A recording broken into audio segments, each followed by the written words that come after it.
29 y volvemos, Mateo, a hablar de aranceles, palabra que estuvo de moda por allá el 2 de abril, que se acordará usted, fue el llamado Día de la Liberación, así le llamó Donald Trump, y fue el día que, cartelera en mano, sí, con un tablero sacó con cual todos los profesor países del mundo. iba acuérdese que hasta le puso arancel a una isla que solamente tiene focas Sí, y pingüinos. No sé si se acuerda, pero todos nos llevamos el banderazo. La carrera inicial, Colombia finalmente queda con un 10% según la fórmula matemática que muchos le criticaron también a la Casa Blanca porque decían que esto era, que intentaban hacer parecer algo muy complejo que realmente no era, pero que además estaban teniendo en cuenta algo que no era tan importante. Y hoy ya empieza la Casa Blanca, como lo habían anunciado, a mandarle una carta a cada jefe de Estado o de gobierno de cada país del mundo y decirle, mire, nosotros no llegamos a un acuerdo, el arancel que usted va a tener a partir del 1 de agosto es este. sí. Ahora también desde la Casa Blanca están haciendo algunos llamados a decir, bueno, podemos sentarnos a ver algunos acuerdos comerciales, no se han llegado, pero también algunos países le están diciendo, bueno, hay que ver qué medidas comerciales se pueden tomar para mejorar esta situación de lado y lado. Recuerde usted que el presidente de Estados Unidos, Donald Trump, dice que algunos países del mundo han sido injustos con el mercado estadounidense. También evidentemente quiere de alguna manera castigar a quienes se han acercado a China. Hoy también hizo un anuncio relacionado con los BRICS, con los partidos, con los países que quieran de alguna manera alinearse o aliarse con los BRICS, que también tendrán aranceles. Hoy anuncian desde la Casa Blanca una lista inicial de 14 países que ya saben de cuánto va a ser el arancel que van a tener que enfrentar a partir del 1 de agosto. En la misma carta que manda Donald Trump, porque el modelo es el mismo para todos los países, dicen, por ejemplo, a Japón, ustedes van a tener un 25% de arancel.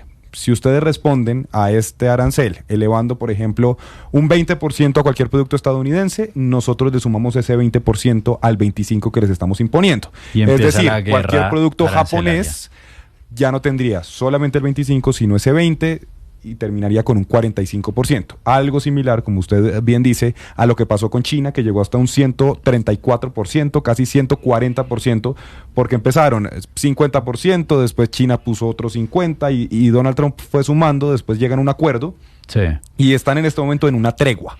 Pero lo cierto es que de momento quedan Japón y Corea del Sur 25% de arancel.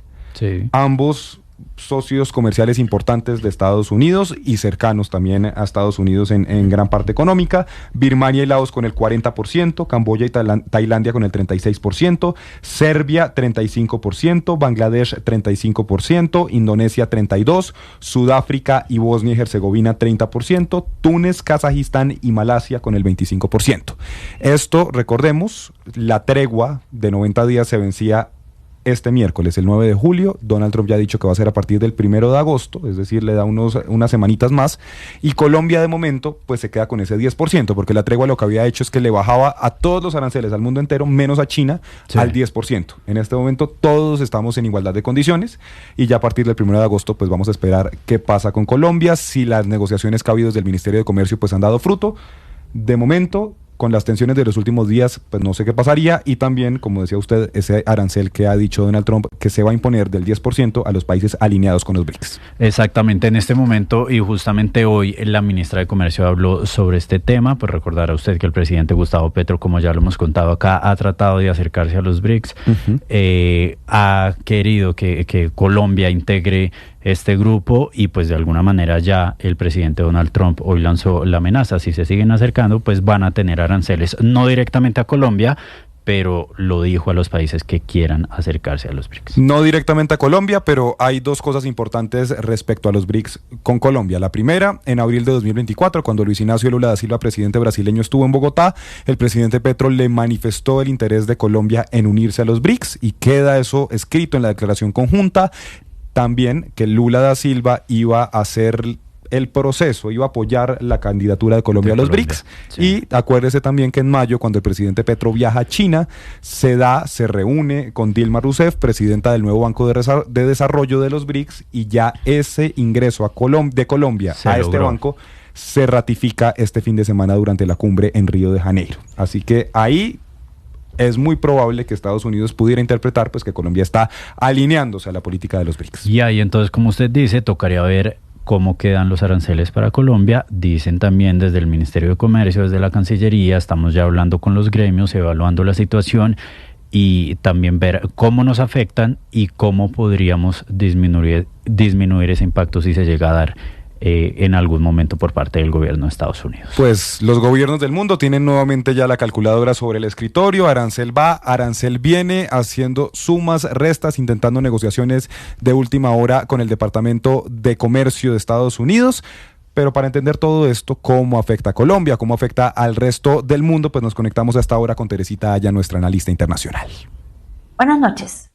En el recap de hoy hablaremos de los aranceles del presidente Trump. Aranceles que son una promesa de campaña para el presidente y algo muy importante para él que viene desde su primer mandato. Y es que el presidente quiere que la gente compre productos de Estados Unidos, que la gente invierta y produzca en Estados Unidos, que no se vayan a producir a empresas americanas a otros países. Y por eso el tema de aranceles es para él muy, muy importante. Y ya había empezado el año recién posesionado, advirtiendo que a todos los países con los que hay un déficit comercial les iba a imponer un régimen arancelario alto, por ejemplo China. También habló de una base de un 10% para muchos países en el mundo, entre los cuales Colombia. Hoy se adelantó a una fecha que él mismo había puesto como límite, el 9 de julio, límite para los aranceles a los países que, 1, le ponen aranceles a Estados Unidos, 2, con los que Estados Unidos tiene un déficit comercial. Y habló de 14 países hoy. 14 países que hay que decirlos, con los que tiene un comercio que equivale a 465 billones de dólares. Un comercio gigantesco. De este, el 60% es con Corea y Japón, que fueron los dos primeros receptores de esta carta, de estos 14 países. Y a ellos les puso unas tarifas adicionales de 25%. Para otros, Kazajstán, Myanmar, Laos, países en Asia, habló hasta del 40% de aranceles.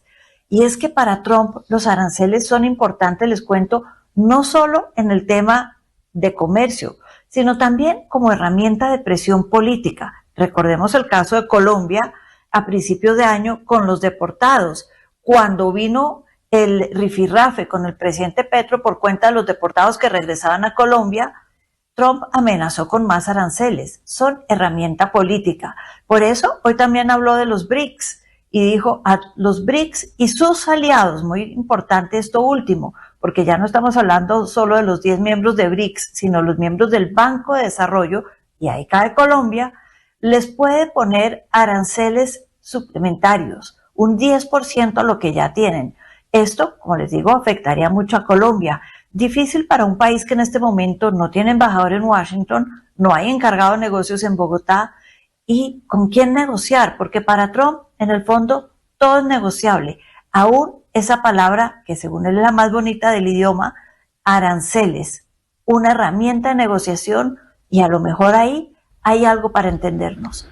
Y de los aranceles, Lucas, pasamos a la guerra o a la paz. Y por eso cuando empezamos le preguntaba yo o le decía que pues el presidente de Estados Unidos, Donald Trump, pues ya está sonando obviamente por parte de sus aliados como un Nobel de Paz. Justamente por ese trabajo que está haciendo para buscar un alto al fuego y una negociación por dos frentes, diría yo. El primero, con Israel y la situación en Gaza, y el segundo, Ucrania y Rusia.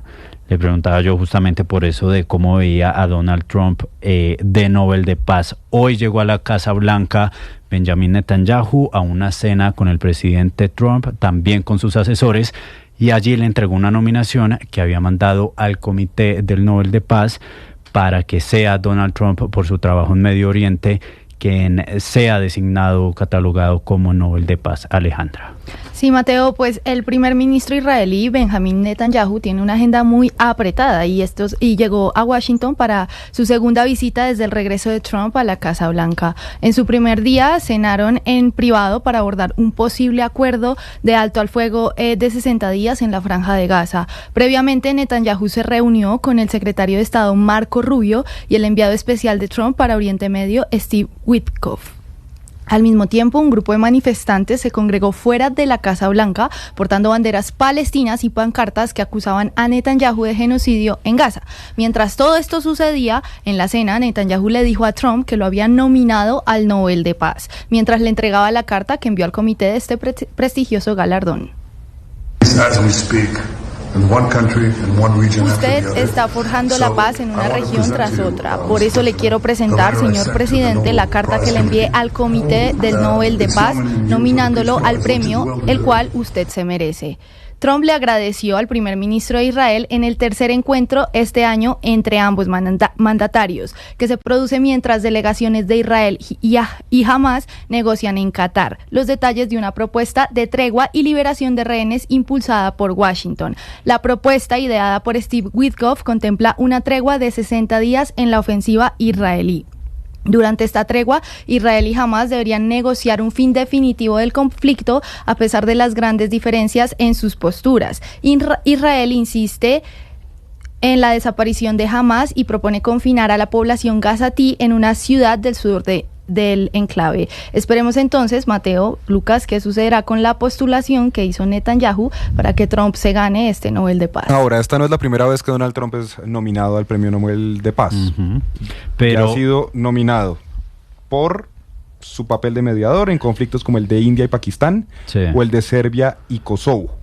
También Donald Trump dice y ha reclamado el mérito de mantener la paz entre Egipto y Etiopía y haber negociado también los acuerdos de Abraham. Y ha peleado varias veces con el Comité Noruego del Nobel, pues porque no lo han tenido en cuenta justamente para este galardón o este premio de Nobel de Paz. Sí, ahora él recibe la carta y le dice a Netanyahu: gracias y muchas gracias, porque no me lo esperaba y porque es un honor para mí recibir esta carta cuando viene de alguien como usted.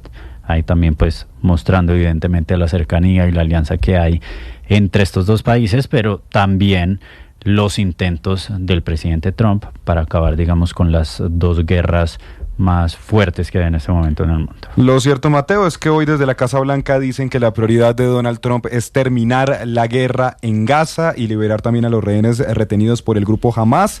Dice hoy la portavoz de la Casa Blanca que esta es la máxima prioridad, al mismo tiempo que Steve Witkoff, el enviado especial de Donald Trump para Medio Oriente, va a viajar esta semana a Qatar, donde Israel y Hamas están sosteniendo conversaciones indirectas justamente para ver si es posible pactar una tregua.